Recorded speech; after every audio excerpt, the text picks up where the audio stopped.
Hello నమస్తే అండి, welcome back to my channel Soumya Katuri. ఈరోజు మళ్ళీ కొత్త వీడియోతో ముందుకు వచ్చేసాను.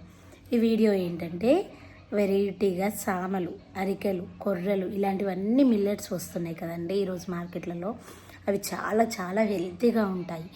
ఈ ఈ మిల్లెట్లలో ఒక సామలను నేను తీసుకొని వెజిటేబుల్స్తో ఎలా చేయాలో, వెజిటేబుల్స్తో కలిపి ఎలా చేయాలో టేస్టీగా నేను చూపించేస్తాను. చలో మరి వీడియోలోకి వెళ్ళిపోయే ముందు నా ఛానల్ని మొదటిసారి చూస్తున్నవారైతే తప్పకుండా ఏం చేయాలి, లైక్, షేర్ అండ్ సబ్స్క్రైబ్. మీ విలువైన కామెంట్స్ నాకు చెప్పేసేయండి, ఓకేనా? చలో మరి వెళ్ళిపోదాం వీడియోలోకి.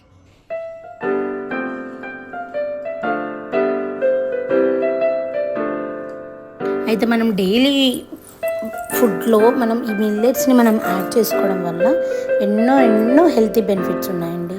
హెల్త్కి కావాల్సిన ఫైబర్ మన కడుపులోకి వెళ్తుంది. మళ్ళీ తర్వాత షుగర్, బీపీ ఇలాంటి వాటి నుండి మనం తక్కువగా దగ్గరికి వెళ్తాము.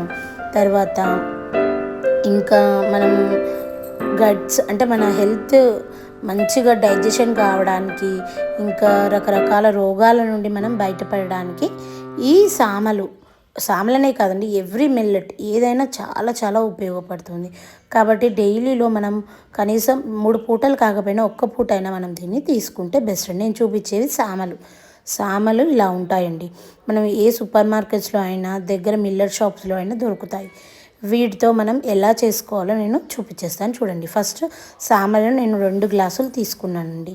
2 నుండి 3 గ్లాసులు. ఇంట్లో ఉన్న జనాలను బట్టి 1 గ్లాస్ అయితే ఇద్దరికి సరిపోతుందండి. నేను 2 గ్లాసులు తీసుకున్నాను. నలుగురం తిన్నామండి.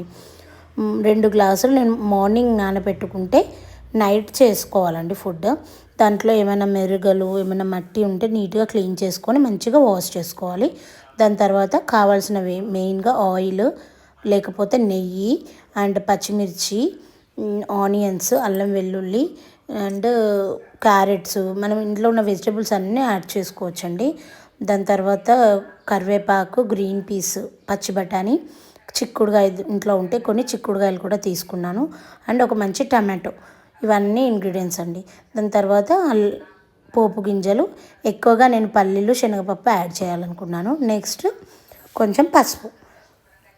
నెయ్యి అయినా నూనె అయినా మనం యాడ్ చేసుకోవచ్చు అండి. ఇంట్లో నెయ్యి లేకపోతే నూనె కూడా మనం చేసుకోవచ్చు. నేను నెయ్యితో చేద్దాం అనుకుంటున్నాను, టేస్టీగా రావడానికి.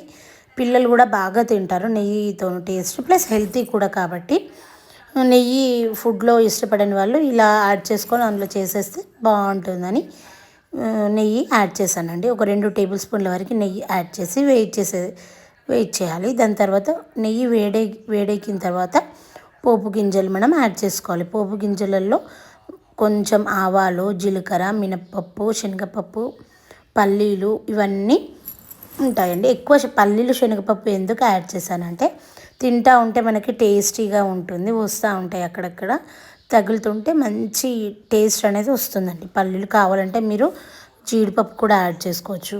ఇంకా ఏదైనా మీ టేస్ట్కి తగ్గట్టుగా ఏవైనా యాడ్ చేసుకోవచ్చు ఈ టైంలో. దాని తర్వాత సన్నగా కట్ చేసుకొని పెట్టుకున్నానండి అల్లం ఎల్లిగడ్డ, అల్లం వెల్లుల్లి. అవి ఒక 1/2 టేబుల్ స్పూన్ పసుపు వేసిన తర్వాత అవి కూడా వేసేసుకొని మంచిగా వేగనివ్వాలండి. ఒక 2 నిమిషాలు వేగిన తర్వాత ఉల్లిపాయలు, ఒక ఉల్లిపాయ తీసుకొని సన్నగా కట్ చేసుకున్నాను. తర్వాత కరివేపాకు ఇవన్నీ యాడ్ చేసేసానండి. ఇవన్నీ తర్వాత ఒక 6 పచ్చిమిర్చీలు తీసుకున్నాను.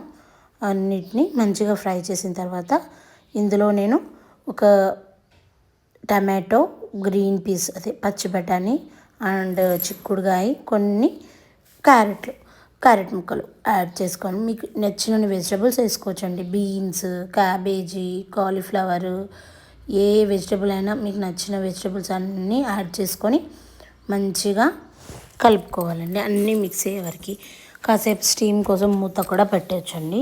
లేదు మనం వాటర్ యాడ్ చేస్తాం కాబట్టి ఎలాగో నో ప్రాబ్లం ఉడికిపోతాయండి తొందరగా. తర్వాత మనకు కావాల్సినంత ఉప్పు, నార్మల్గా మనం కర్రీస్లో ఎంత ఉప్పు అయితే వేస్తామో ఇందులో కూడా అంతే ఉప్పు యాడ్ చేసుకోవచ్చండి. మంచిగా ఉప్పు కూడా యాడ్ చేసుకొని బాగా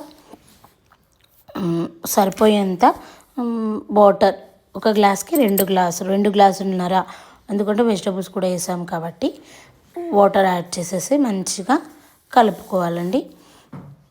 అన్ని వెజిటేబుల్స్తో సాల్ట్ కలిసేటట్టు బాగా కలుపుకున్న తర్వాత అవి బాయిల్ అయ్యే వరకు మనం వెయిట్ చేయాలండి.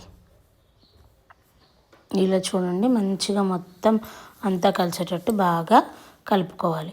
చూడండి వీడియోలో చూపిస్తున్నట్టు బాయిల్ కావాలి. వెజిటబుల్స్ అనేవి బాగా బాయిల్ అయిన తర్వాత మనం ముందుగా పెట్టుకున్న సామలని మంచిగా వాష్ చేసుకొని వాటర్ని డ్రైన్ చేసుకొని పక్కన పెట్టేసుకోవాలి. ఇలా బాయిల్ అవుతున్న వాటర్లో మనం ఆ సామలని ఇందులో యాడ్ చేసేసుకోవాలి. మొత్తం కొంచెం కొంచెంగా యాడ్ చేసేసుకుంటే చాలా మంచిగా ఉడికిపోతాయండి. ఆల్రెడీ మనం రైస్ ఎలా బాయిల్ చేస్తామో అలాగే.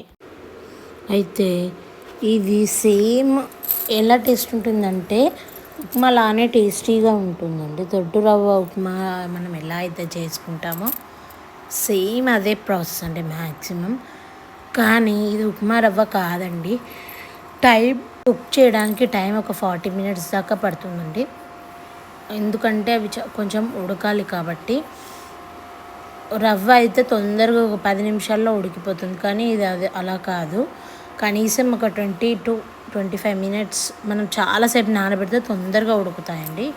ఒకవేళ మెల్లిగా అంటే ఒక గంట సేపు గంటన్నర సేపే నానబెట్టుకుంటే మనకి కొంచెం లేట్ అవుతుంది. కానీ టేస్ట్ మాత్రం చాలా బాగుందండి. ఉప్మా రవ్వ టేస్ట్ లాగా అయితే ఉండదు. టేస్ట్ సూపర్గా ఉంటుంది. చూడండి మా అబ్బాయి కూడా తిన్నాడు, చాలా బాగుందని చెప్పాడు. ఓకే అండి, తప్పకుండా నా వీడియో కనుక మీకు నచ్చినట్లయితే లైక్, షేర్ అండ్ సబ్స్క్రైబ్ చేసుకోవడం మాత్రం మర్చిపోండి.